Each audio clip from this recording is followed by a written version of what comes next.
Good evening, and thank you for joining us. After operating without a contract for 2 years, corrections officers in Thunder Bay and across the province are entering arbitration this weekend. The talks impact about 400 staffers in this city, and a local union head says the province hasn't shown the proper respect at the negotiating table. Vasilios Bellos is following the story and joins us live in studio with the details. Vasilios. Thanks, Ryan. Those affected by these negotiations include workers at the district jail and the correctional center on Highway 61. Union officials say the largest issue in the contract talks has been wages, which they believe haven't kept up with inflation or the cost of living increases. It's a crucial weekend for hundreds of correction workers in Thunder Bay who've been without a contract since the end of 2021. Arbitration is set for Saturday and Sunday between the province and OPSEU, which represents corrections officers and staff at various facilities, including the Thunder Bay District Jail and the Correctional Center. President of OPSEU Local 708, Sean Bradshaw, says compensation is the biggest point of disagreement between the two parties, stressing current wages make attracting workers incredibly difficult. Corrections is on the lower end of law enforcement pay, so we're, especially in this area, we're competing with several other police agencies as well as border services. We need a competitive wage structure so that we can recruit and retain decent officers and decent staff across the board. Corrections staff are considered essential workers and cannot take strike action based on an agreement with the province. Bradshaw goes on to say while he wants a deal to be reached this weekend, the discussions have produced little progress so far. We're in a process now where if we don't agree at the table, we move to binding arbitration. And since we did not see much movement from the employer at the table, not a lot of respect coming that way, we push it to arbitration. Based on inflation and stuff, those numbers aren't realistic. We need to keep up with that cost of living. If an agreement cannot be reached, the arbitrator will issue a ruling on a contract at a later date. TBT News reached out to the province for a statement on the arbitration, but they said they would not comment on the ongoing negotiations out of respect for the collective bargaining process. Vasilios Bellos, TBT News. MPP Lise Bourgeois is calling for additional highway safety regulations in the north. She was joined by fellow NDP member Guy Bourgoin and the co-founder of Truckers for Safer Highways at a media conference today, where they rattled off a long list of concerns. Jessica Clement has the details. The head of Truckers for Safer Highways, Travis McDougall, joined Northern Ontario NDP members Lise Bourgeois and Guy Bourgoin for this virtual news conference to discuss what they say is an urgent need to improve highway safety in Ontario. I had a meeting with the Ministry of Transportation in May, at which time I outlined all the concerns that we had been discussing. And I was promised a response within 3 to 6 weeks. It is 6 months later.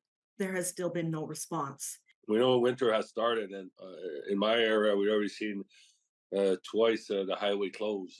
One was a shorter time because they managed to open it one lane, but we just started. McDougall says he, along with Bourgeois and Bourgoin, called for better transport driver training and for inspection stations in the north to be more open regularly.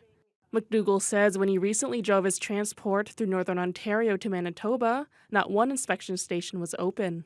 Many of these inspection stations that could be used as tools for the Ministry of Transportation to enforce and require and inspect the rules that we are required to follow. That these tools aren't being used. This is a pretty significant problem because we're seeing these the results of this. For instance, last year the OPP reported a 40% increase in collisions involving commercial vehicles. Bourgois echoed the concern.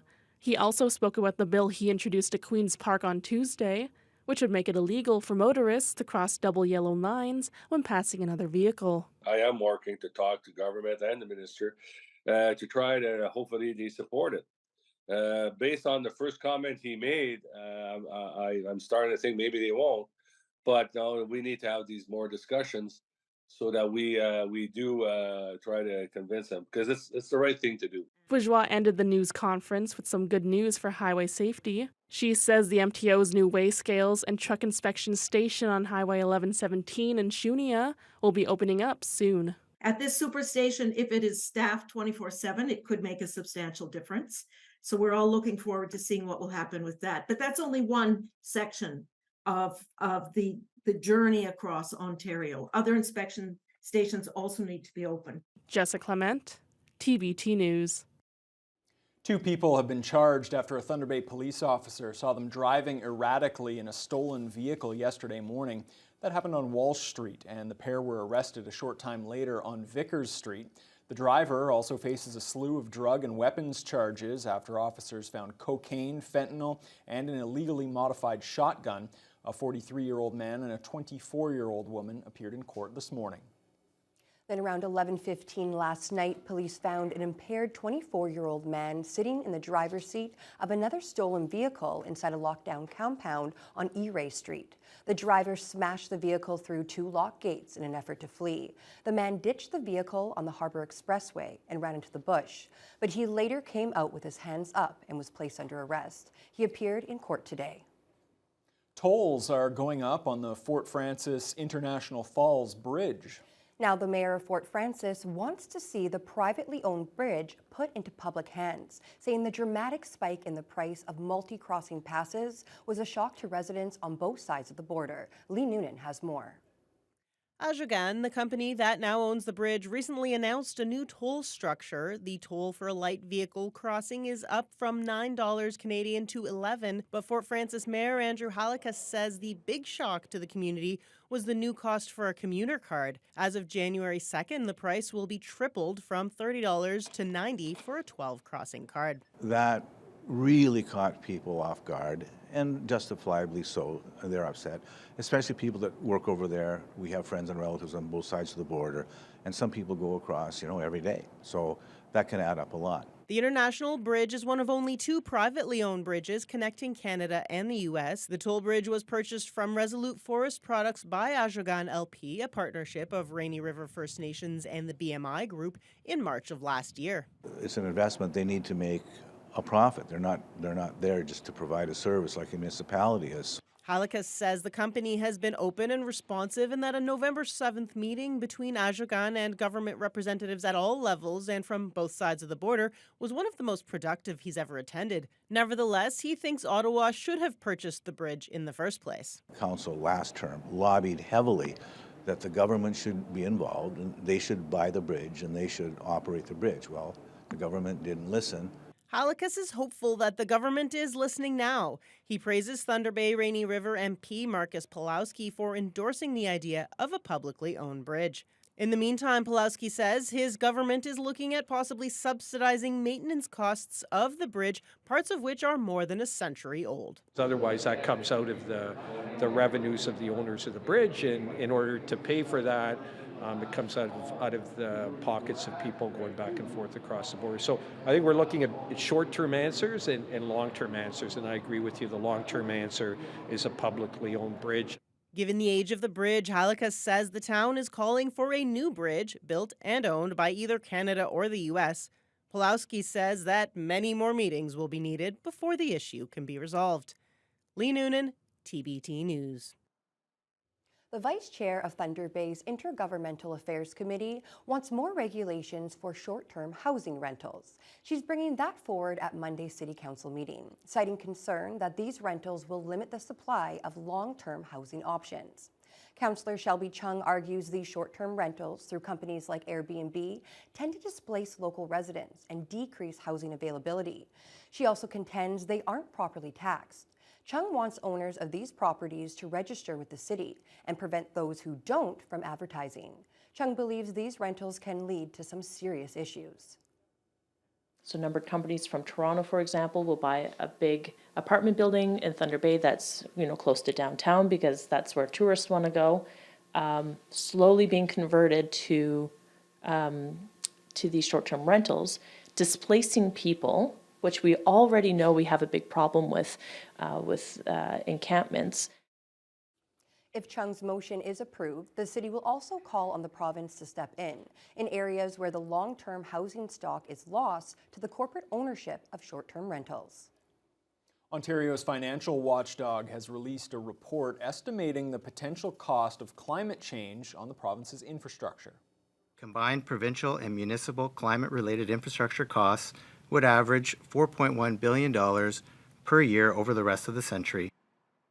Ontario's Financial Accountability Officer says more frequent and intense climate hazards are projected to add $4 billion to infrastructure maintenance per year over the next century without adaptive measures. The FAO says that figure could be lowered to $3 billion per year with a public strategy where all public infrastructure is made more climate resilient over the next 50 years. With the holidays right around the corner, that means the Regional Hospital Foundation is kicking off its Christmas 50-50 draw, and the winner of the grand prize will be taking home a minimum jackpot of $2 million. If I told you you just won $2,530,500, would that change your plans a bit? Are you serious? Last year, the December winner took home $2.5 million and the title of multimillionaire. This year, the foundation is expected to reach a total of $3 million. And foundation CEO Glenn Craig says he can't wait to make another life-changing phone call. The last Friday of the month are the best work days I've had in my entire career. People are living their dreams. It's so exciting. With the $2 million guarantee, we know somebody is going to be a multi-millionaire starting the new year. So how great is that? You know, just all the worries set aside. This is absolutely amazing. As a frontline clinician, also the Chief of Staff at Thunder Bay Regional, I can't tell you how much it means to the frontline staff, everybody involved in patient care, from porters to the clerks to the clinicians, nurses. Unbelievable. It's really instilled a lot of faith in us, in what we have to do every day to provide excellent care every day. Tickets will go on sale after the November 50-50 draw wraps up tomorrow. They'll be available online or at the pop-up store that just opened up again in the food court at Intercity Shopping Centre. The Haunted Harbour tours at the Pool 6 dock back in October raised big money for the local transportation museum and charity partner Our Kids Count. The spooky tours were held on the Alexander Henry Museum ship. There were also some daytime events for younger children. A check was presented today, and the Haunted Harbour tours raised nearly $27,000, triple the amount from last year. That money will be split evenly between the two organizations. Our Kids Count Executive Director Jackie Knuff says the connection with the Transportation Museum is important for both groups, and they'll continue working together. It's been an amazing partnership. We love working together. You know, it's just we have lots of different ideas and the two organizations work really well. And I think, you know, we have lots of different volunteers between both of our organizations. So lots of different expertise in different areas, and it's been a fabulous partnership. The haunting thing works really good, and it's good for the kids and the community, and it shows us working with community groups. The two organizations are already planning for next year's event as they look to incorporate the cruise ships that are expected to be in the harbor. A heartwarming show of support for a beloved Kenora woman who's battling terminal cancer. Jennifer Schott recently learned she only has weeks to live. So last night, a major public light show was organized on the harbor front for Schott to see out her hospital window. Kenora Mayor Andrew Poirier spoke at yesterday's council meeting and encouraged the entire community to join in. Her window at the Lake of the Woods District Hospital faces the harbor front, and because she has shone a light on our community and so many people coming into our community, we will shine our lights on her. Everyone is encouraged to light up the night for Jen Schott tonight at 7 p.m. Hundreds of people lined the shoreline around the Whitecap Pavilion and the MS Kenora cruise ship and lit up their cell phones, flashlights, candles, and anything else they could find to show their support. Jennifer Schott is well known in the community as an early childhood educator, volunteer, and for running the Snack Shack on Coney Island. She was diagnosed with Bell's palsy 5 years ago, but continued to keep up a positive attitude even after fighting cancer twice in the past 3 years. Support from community clearly shows as when Jen was most recently diagnosed with cancer. A GoFundMe page well surpassed its $4,000 goal. The total now sits in excess of $50,000. Thank you, Jen, for being such a positive and energetic part of our community. Schott's family posted photos out her hospital window last night and thanked all of Kenora for their support.